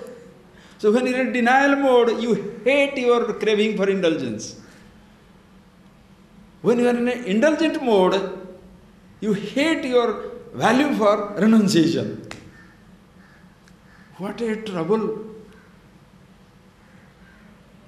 Whereas one who sees himself as it is, no more waiting. As it is, life comes amazing. If it's there, beautiful, not there, beautiful. Such people are Nirvasanam Harim Drushtva Tusnim Vishedantina. Hari means lion. A person who is a lion of a person, meaning one who is absolutely strong, because he is the happiness, he is the love, he is the fulfillment, and he has no vasana. Vasana means no impressions ever pull or push him. There is no such thing without which he cannot live, or there is no such thing with which he cannot live. He can live with prosperity, he can live with poverty. He can live with friends, he can live with enemies. He can live with respect, he can live with disrespect. He can live when everybody is respecting. He can also live with himself when everybody is disrespecting. Because the other person's perception. He can live with himself when everything is around. He can live with himself when nothing is around. Such a person is a lion of a person. Meaning, absolutely strong in himself, being who he is. Such a person. To him, Vishaya, Deep, Nirvasanam, Tushnim, Vishayadantina, these sense objects, which the ignorant consider as the powerful elephantine force, frightening him, trying to demolish him. Now, same Vishaya, elephants, when they look at this lion of a person, the sense objects, palayante, sense objects start running away from him. Sense objects start running away from means what? They are standstill. Because sense objects don't frighten you. Because you consider them as a distraction, they frighten you. Because you consider themselves as an attraction, therefore they frighten you. If you don't consider them as attraction or distraction, who is running from whom? Lion. So seeing this person, palayante, meaning he is in hidden place. Listen carefully. It's beautiful imagery. He is with himself. Palayante, time takes them away. Everything is running away. Summer is gone. Winter is gone. Spring is gone. Childhood is gone. Youth is gone. Old age is going. Everything is going. Poverty has passed. Prosperity has passed. All going. So he is there. He is not changing. If you change looking for fulfillment, you shall be disappointed. If you are changing meditation, trying to remove your thoughts, you will be disappointed. Or trying to be with the thought, you will be disappointed. Because you have made it, conditions apply. Remember I told you, the love is not unconditional. I love you only if conditions apply. Miserable. I am in meditation only if conditions apply. Finished you are. I am free, conditions apply. No conditions. Unconditional existence. Unconditional. To such a person, the sense objects, he doesn't change the sense object. Tasmat. Either they run away or asaktaha, nasaktaha, not capable of running away, like your body and your mind can't run away. Objects can disappear. But your own body, your own mind is the biggest sense object. Are you getting that point? Your body is the biggest sense object. Sabda, sparsh, sound, touch, taste, smell, everything is here. The satisfaction, sensation that your body can give, let another thing give. Think for yourself. What is the best sensation you get in life? The physical sensations are the best. Why? Best means what? Very powerful. That is why. Why do you see? For a sensation. Why do you touch? For a sensation. Why do you smell? For a sensation. Why do you taste something? For a sensation. That is why you don't go for food, you go for taste. You don't go for a sight, you go for a sensation. Wow, so lovely. What is so lovely? Sensation.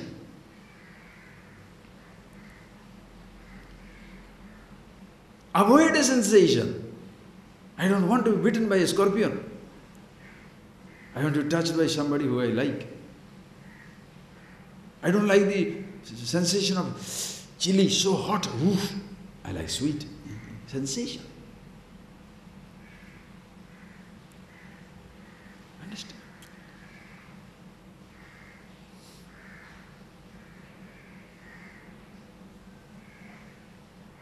So you will be depraved if it is not there.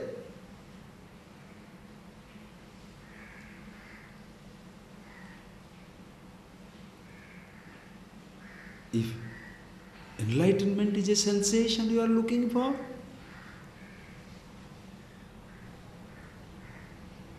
so what people will say? Do this practice, your whole body will shiver. You shall feel something going from bottom to top, or top to bottom. You shall feel, you can listen to some nice music. You can see fabulous bursting of colors. You are waiting for that sensation. Waiting, not being the self. Think.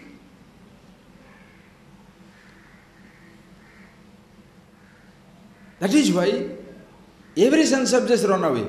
Your sensations run away, but your body cannot run away from you. And your body is all sensations are in it. In your mind also, all emotions are in it. So they can't run away. What happens to them? Beautiful language. Na saktaha, na palayante. These sense objects, the outside external sense objects can go away, can disappear in time. Your body is stuck with you for some time. You are not stuck with your body. Change the language, mark the language. You are not stuck with your body. Your body is stuck with you for some time. Poor thing. You are powerful. You are not stuck with the body.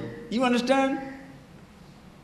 You are not stuck with the body because you are with yourself. Yet the body is stuck with you. Because the body can't function by itself. It has to be taken care. The mind is stuck with you for some time. You see how beautiful it is? The whole paradigm changes. So when they cannot run away, what do? Sevante krutachatavaha, like flatterers flattering the king. This body, this mind, they serve you. You don't torture the body anymore for any pleasure. You don't torture the mind. You don't torture your senses. Beautifully it comes in Suddhananda Upanishad, or Chandogya Upanishad comes in Panchadashi 1 chapter, he says that Atmanam ched vijaniyat ayam asmiti purushaha kimichan kasya kamaya sariram anusanjaret. Amazing verse, Upanishads. Atmanam ched vijaniyat, Atmanam vijaniyat chet. If you know yourself as you are, who you are, there is no waiting, just being yourself. How do you know? Ayam asmiti purusha, ayam purusha ham asmi, ayam atma brahma. The self is me, I am the truth. Who I am, the meaning of the word I is independent of every name, every thought, every word. That's me, all times. Thereafter, kim ichan, desiring what? Kasya kamaya, for whose sake?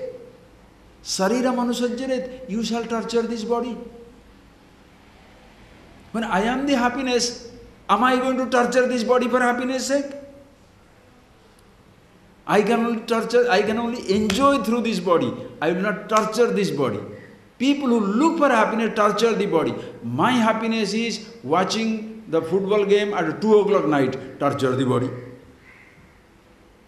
My happiness is climbing the mountain and jumping, torture the body. Hey, you want to do it for you think that is enjoyment, you do it.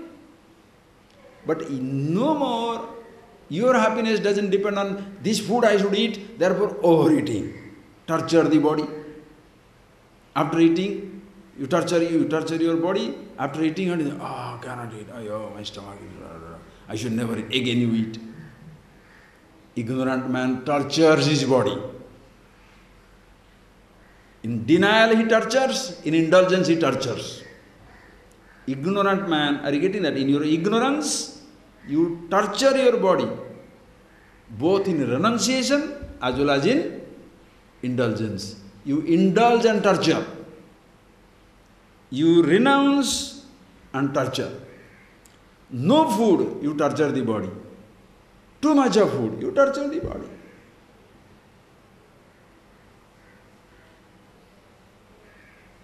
If only I can go to the climbing the mountain there and stay there for 3 days, 30 days without food. Then you come back and say, oh, it was so fantastic. I went there, no food, I stayed in that cave, and like that. So that is your talking point of life. Only salient feature of your life is, you denied yourself food for 30 days in some fancy cave. And still waiting for it. Can't repeat it. This is living renunciation. Other fellow says, I went to the best retreat in Hawaii, in Amazon forest, in the best, loveliest island of this world. I am the sole person with a huge structure, food, everything, wow. Dream holiday. After that, in relation to that, everything is a nightmare. Whole life is useless. Because you can't live in that island all the time. So for an ignorant person, indulgence is as much a suffering as in the denial. For the wise man, both are enjoyment. You don't torture your body. Feel like not eating, don't eat. Why? I am happy with myself. I want to eat something, okay, don't have to torture it, little bit, fine. You know your limits.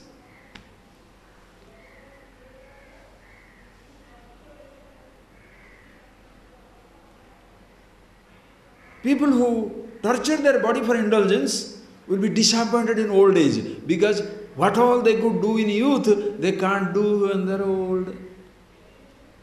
The person who has tortured his body in his youth, in old age he starts wondering, why did I torture myself? Already the denial is happening in old age. Why did I deny myself in youth? Fellow is miserable.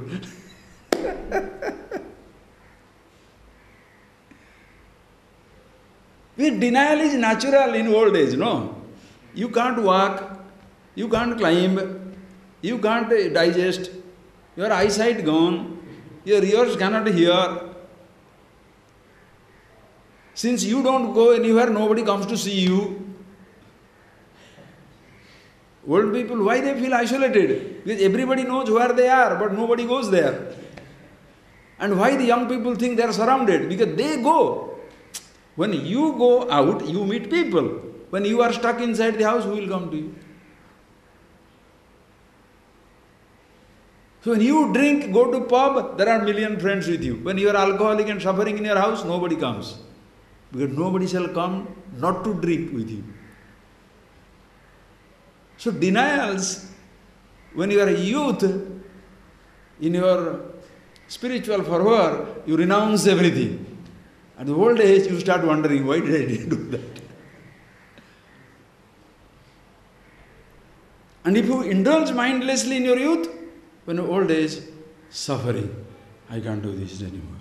Frustration, why unnecessary living? Can't drink, can't climb, can't do this, can't see, can't touch. No, what is this life is? Useless. Oh, kill yourself.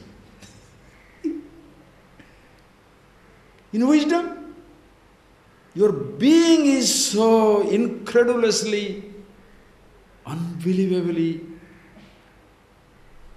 what shall I say, exhilarating, inspiring, exciting. The body doesn't matter. For me to be in excitement, in happiness, love, fulfillment, condition of the body, it doesn't matter. I'm alive. That's well. The body is dying, that it should. If it doesn't die, something wrong with the body. If the body, oh your body is old, what else it will be? You can say, I'm 8-year-old young, what's wrong or right? How does it matter? You don't age, no.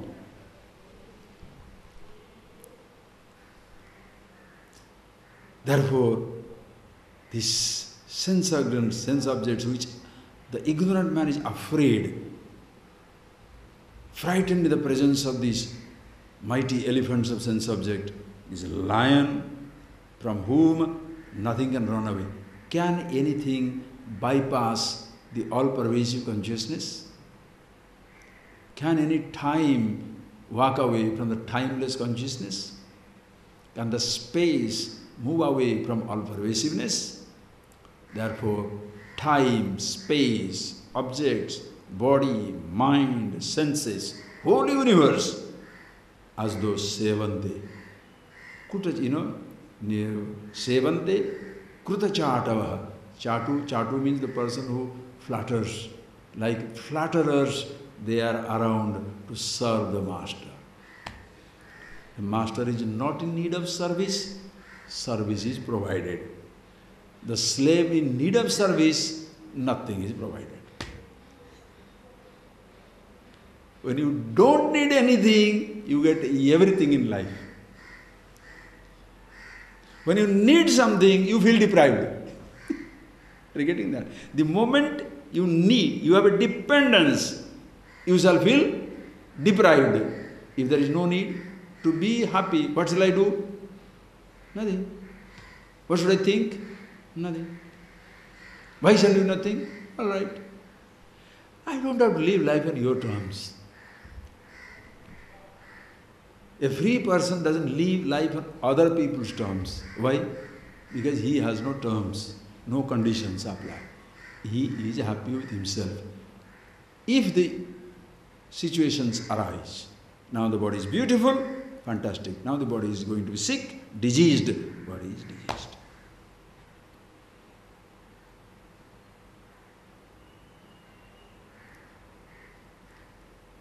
One sadhu friend, who now, the very sort of 30-40-year-old, has got a terrible disease.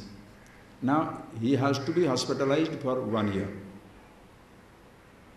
At one time he was like that, like that. Suppose, think of it, anybody for that matter. He is a rich person, let us say, a very rich person, multimillionaire, businessman. Incurable disease, hospitalized for 6 months, 1 year. He has all the capacity to go any part of the world, he cannot go. Okay? Why? Body doesn't allow. Now suppose such a businessman, the political establishment of the political dispensation of the country puts him in a jail, that you can't go to your house for six months. Or another political entity of the country says you cannot visit this country for 6 months. Which one is better or worse? To be physically deprived, sick, therefore you cannot go, or because the country tells you, system tells you, you cannot move. Which one is better? Both are same, but better not to be diseased and get stuck in a place. Even if the political dispensation, judicial system tells you to be in a particular place for 6 months, you are alive, well, healthy, so you can hang around. That is why, even if you are a wise man, keep your body straight. You can be in one place, but you are happy with this condition. You don't have to travel around the world. But if you are sick, yes, it doesn't matter. But it's better to be in one place healthy than to be in one place sick. Are you getting that point? That is why keep the body going. But what happens? The person thinks neglecting the body, not eating right time, not eating best food, not taking care of her health is sign of renunciation and spirituality. Dangerous. When shall we learn? Sarira madhyam khalu dharma sadhanam. Body comes first. Shiva talks to Parvati. Kalidasa writes in Kumara Sambhava. Sarira madhyam. First comes your body. Then only dharma sadhana. Then only you can do any type of sadhana. Take care of the body. He's not talking about body indulgence. Be yourself. But take care of your body. Mind, you can cure just like that. Cure means you can mind, you can face. Are you getting that point? Your mind, fear of death is gone. But maintaining mortality is a thing to be done. You don't have fear of death. That is why mental problem you can solve just like that. Physical body. You understand why Sarira Madhyam, body has to be taken care? That is why when you are happy, contented with yourself, you don't overeat for your happiness. You eat for survival. Anything you do. Now who shall tell you, you are so conscious, you organize your living so beautiful. Liar. Pralayantana siddha sevante kruta chahatava. So the whole creation as though at his service. Meaning thereby, he does not need anybody's service. He is so happy with himself. Therefore, everything as though automatically comes. You are not waiting. Therefore, no disappointment. You are not waiting. Therefore, there is no celebration. When you are waiting and you get it, ooh, thrilled. You are waiting, you don't get it, ooh, miserable. When you are not waiting,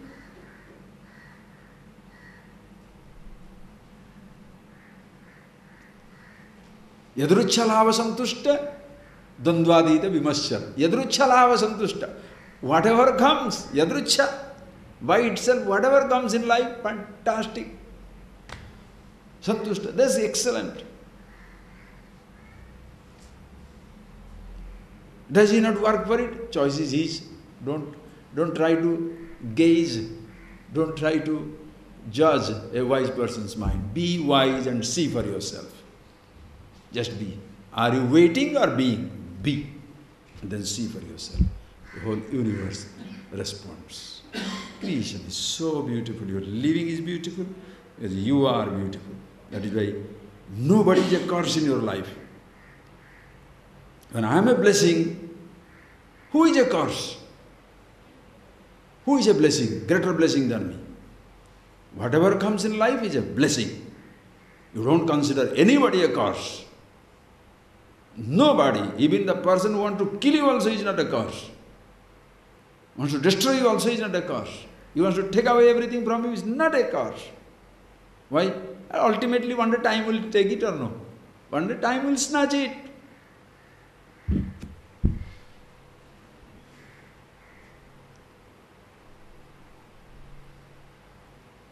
And you are ready for it. Why?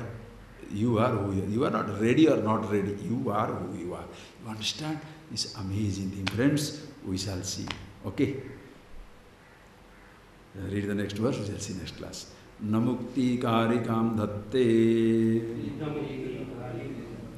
nishanko yuktamanasah pasyan srunvan sprusan jigran asnan naste yatha sukham. So such a person just seeing, hearing, tasting, touching as it is natural. You don't see, seeing happens. You don't taste, tasting happens. Touch, touching happens. Everything happens in life. If you don't have a particular desire that this I must see, this must I taste, this must I touch, everything as it is, beautiful. That's why there is no conflict, resistance, craving of any kind. Person, Rajate, shines in his own glory. Okay? Close your eyes.